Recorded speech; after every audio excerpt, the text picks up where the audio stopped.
Top of the middle of the afternoon to you, ladies and gentlemen, boys and girls. We have us a nice little treat today. Not yet released, 590, I guess everybody's calling it. I'm not exactly positive on what the displacement is. So it reminds me of the time that I had a 380 question mark. There wasn't really any way to know what that saw was. 18 years ago or something, our shop did some saw testing work for Husqvarna. I got an opportunity to run the prototype version 385. I think the early, super early ones were white. This is a pretty late model. I think we're in a second iteration of the fuel mapping. At least that's the information I'm getting at this point. It's a big saw. It's big. It's physically big and it is heavy. So I weighed these two on my hand-me-down bathroom scales, not weights and measures accurate by any stretch of the imagination, full of fuel and oil because I don't personally care what they weigh empty. I'm not using them when they don't have any gas and oil in them, so it's pointless. The lightweight, in my humble opinion anyway. And it varied a little bit between the good scales. I snuck into the house when no one was looking and ended up getting the good scales because I was a little bit amazed at what that one was coming in at. So we're at 16.7 or 16.6. We had a couple different numbers show up for the 500i. Fairly new, has a little bit of time on it, but not too much. Much more than the whatever this saw is, question mark 590. It weighed 19.8 and 20 pounds even. I was a little bit flabbergasted. I knew it was heavy, but I didn't realize it was that heavy. Anyway, we're warmed up. We have a 32-inch old version, 3-rivet nose Oregon bar. We are running 404 chain. And that's a brand new chain. First attempt at sharpening. We're going to run that chain. We're going to run the 500i with the same chain we've been using in some of these other test sessions where we see it getting through here about 10 or 12 seconds in this cut. I think it's about 20 inches by 22 inches or something. And then we're going to swap out the 404 for the 3/8 after we run the 500i and see how they compare that way. It's big and it's heavy, but it's got a lot of power for a stock saw. Actually noticeably more than the 500i, but it better have a lot more power because it's a lot more portly. We're going to take a look at the spring mount system in the 590 or whatever it is. It's a lot more stiff than the 500i, so you can run a long bar on that saw. I ran a 3-footer on it, fell some trees, actually handles nicely. But like I said, we're pretty much warmed up, so we're going to make these test cuts now.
I did notice this earlier. We have the newest, latest, and greatest Husqvarna tachometer that's supposed to be dealing with the newest saws. It will read 2 and single cylinder machine. So initially we saw it catching the idle where it was supposed to be, then we caught it ×2 essentially. I guess it's a little sensitive to the dual magnet system that we see in this latest and greatest Husqvarna. But it's a PET302R. I wish it was set up a little bit like my 2100 PET2100 tachometer, but it is what it is. So we're plenty warmed up. We'll go ahead and get rolling on the test sawing.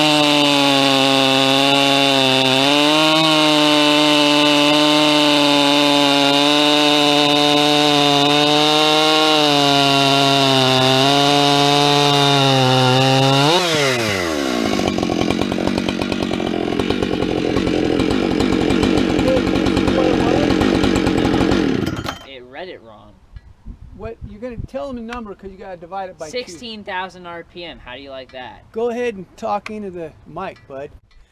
My assistant's going to ravel off the actual number that he saw, since that one doesn't hold like the last one. 16,480. So 16,480. Basically, we got to divide that by 2. 8,240. Yeah. So anyway, it's doing all right with 404 chain for a stock saw. All right, if we want to take a look at the spring mount system, we have a heavyweight old Oregon bar as seen by the 3 rivet nose. I've had this bar probably since in the 80s. We're running 404 chain. This is brand spanking new stuff. First time we ever dealt with it as far as sharpening. So super heavyweight stuff, and we noticed that it's very solid. It's a very solid saw. Kind of the opposite of the 500i, but again, it's very heavy. One thing that I don't appreciate is this operation right here. The flickability aspect isn't great. It's nice because the distance from the pistol grip to the handlebar is a long ways, so you can control that tip easy. I do like that, actually. I do not like this distance here. It's way too close. If you're trying to flick the saw around, you're hitting this chain brake handle with the back side of your hand. So kind of want to interject that part of the equation. We better take a look at how this thing does coming up.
8,150.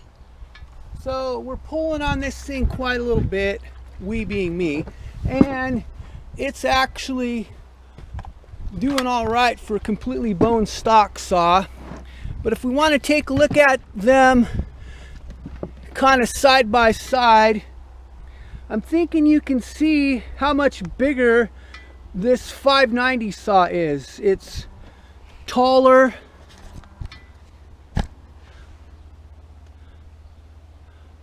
it's wider, that we're looking at right there. The handlebars are taller. Everything about it is bigger. So, and the design of the recoil assembly or pull starter cover shows that it's actually going to be a little further off your body, if you will, than what we see with the 500i, because it's taller and thinner. I actually prefer that concept. We're going to go ahead and warm up the 500i and get it ready to rock and roll.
Seven, 6, 8, 8.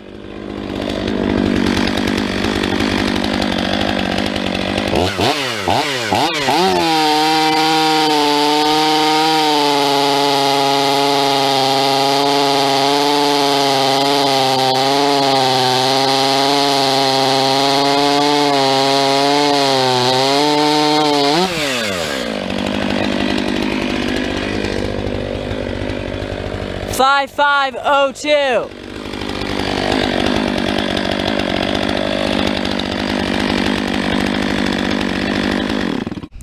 All right, so just for kicks, I had my assistant give me a hand here. We're going to check out the stops on the 404 chain as best we can.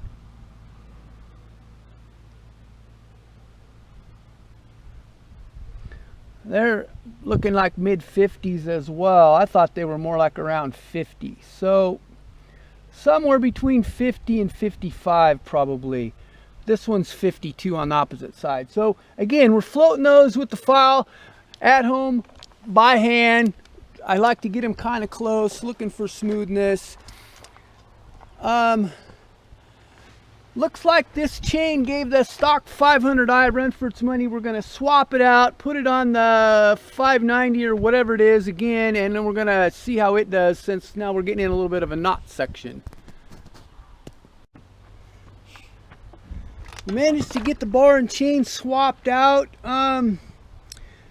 Every time I pick this thing up, I'm noticing how much it weighs.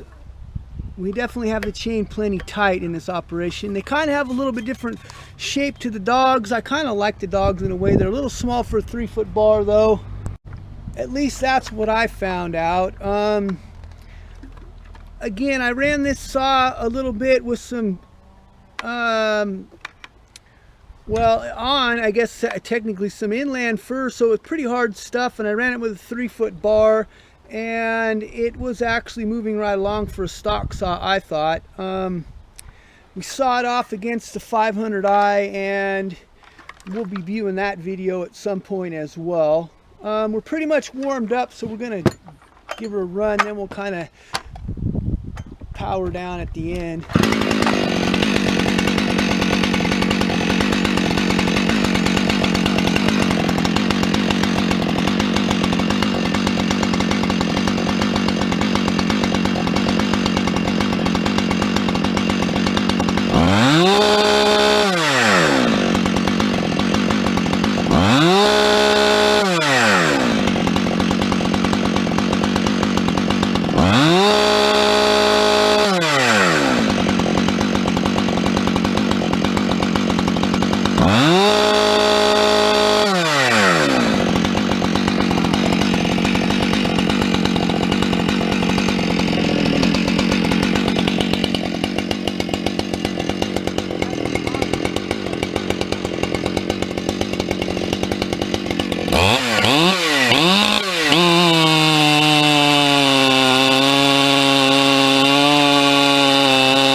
35.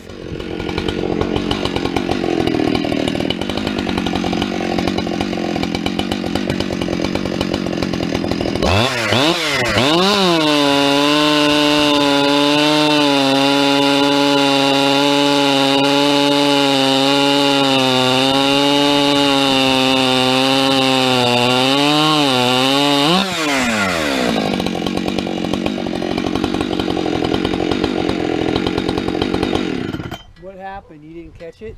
No, it was 2,400. It was 2,040. Yeah, it's having a hard time reading this system, so that's pretty interesting.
Going away too fast. The numbers are going away too fast. Oh, you mean until you can see them? Yes. Well, you have the option of holding this in a position that's right here where you can see it. Wow. Yeah, but your arm's going to be in the way. So Okay, but can't do if that. my arm is here and you put the thing, the coil wire comes up right here. If you put it like right there, while I'm sawing, hold that please. With your other hand, hold it. And now it's upside down. Well, come over from the other side and try it then.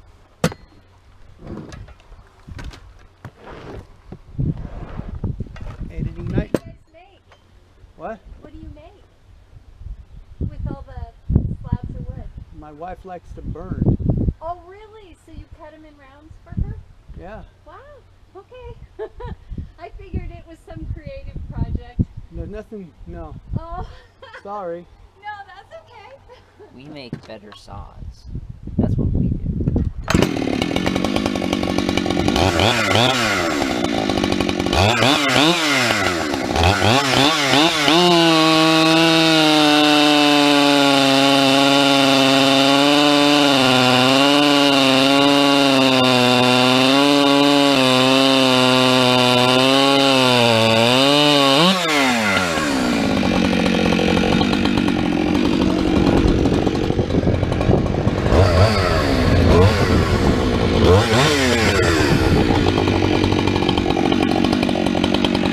Go ahead. 7,600.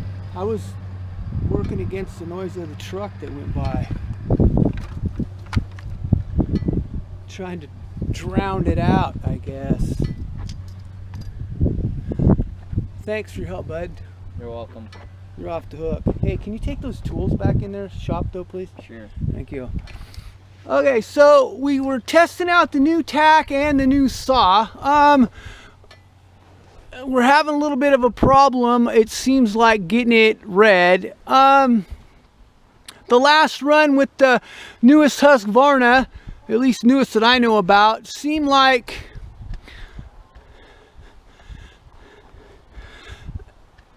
it got the worst of it in the knot section. I'm gonna have to redo that chain. That chain is embarrassing. It's not cutting very well. I'm gonna have to tune it up a little bit. I haven't done anything with it since that's a last fall dealing with that other wood kind of grind situation. It's not set up for this operation at all. I did kind of tune up the 404 chain though. It's doing okay. I'm curious to see how the 590 does in the 404 run versus the 3/8 run. I bet it's going to be pretty close, actually. And there's a lot more parasitic drag in the 404 chain, both width of kerf, amount of drag with the teeth on the side, the amount of drag of the side of the drivers in the bar groove inside the rails essentially itself. And so 404 is just one of those things where if you don't have to use it, I don't. So I guess essentially wrapping it up a little bit, we have a huge weight differential between these two saws, but there's a definite difference in the power. You cannot feel that through the computer monitor. However, all I can do is explain to you that we have more of a low end kind of power, even though that's a smog saw. Well, I'm thinking it's a smog saw. I haven't actually checked that thing out yet under the hood. I don't have any idea what the bore and stroke is. I have not taken any of the plastics off at this point. Used it for a day falling, and we've been doing some tests on with it so far. Has good low end power for a stock saw, more so than the 500i. But again, like I said, it's much heavier. It better have good low end power. It's much stiffer in the spring mount system. You can run a heavyweight bar with big chain and it does fine. I wouldn't want to put that on a 500i and try to do any kind of working with it. If we look at the 500i handlebars a little bit, it's kind of got a funky situation with this screw plastic cap thing. I'm not sure if I'm liking that. The way I run stuff anyway, I'm not particularly liking that right there on a personal level. Again, there's good and bad with all machines. There's not one that's perfect. It's finding the one that works best for you. That's my personal preference. Some guys are going to like this saw for fallen timber. So far, the word on the street, essentially, they're liking that saw. Professional fallers.